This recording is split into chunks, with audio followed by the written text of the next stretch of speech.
Hello guys, तो आज का जो हमारा क्वेश्चन है इसमें हमें दे रखा है proton and an alpha particle both enter a region of uniform magnetic field B moving at a right angles to the field B if the radius of circular orbit for both the particle is equal and the kinetic energy acquired by proton is 1 mega electron volt the energy acquired by the alpha particle will be. और यहाँ पे हमें 4 option दे रखे हैं और ये जो question है ये आ रखा है AIPMT 2015 में।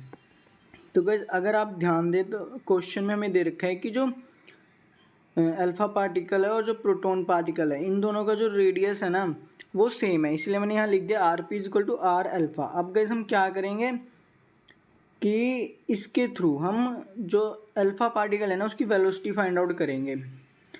तो गाइस आप देख सकते हैं मैंने यहाँ रेडियस का फॉर्मूला लिख दिया दोनों जगह।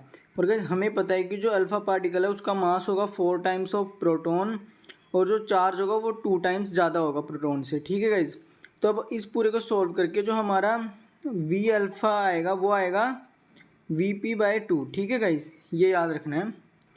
अब गाइस हम निकालेंगे kinetic energy of alpha particle, उसका फॉर्मूला ये होगा, ये तो हम जानते ही हैं। अब गाइज हम M अल्फ़ा की जगह लिख देंगे 4 MP और V अल्फ़ा की जगह हम लिख देंगे VP/2।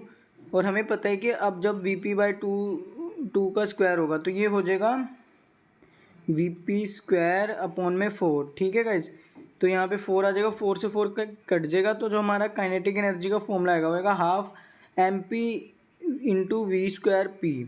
तो गाइस आप देख सकते हैं कि जो हमारा काइनेटिक एनर्जी का अल्फा पार्टिकल काइनेटिक एनर्जी का फॉर्मूला है वो सेम ही है kinetic energy of alpha particle से, यानी कि जितना काइनेटिक एनर्जी जितनी काइनेटिक एनर्जी प्रोटॉन ने एक्वायर की होगी ना उतनी ही काइनेटिक एनर्जी अल्फा पार्टिकल ने एक्वायर की है। तो इसलिए हम कह सकते हैं कि जो kinetic energy of alpha particle है वो है 1 मेगा इलेक्ट्रॉन वोल्ट। तो इसीलिए जो इस क्वेश्चन का सही ऑप्शन होगा वो होगा ऑप्शन नंबर 1।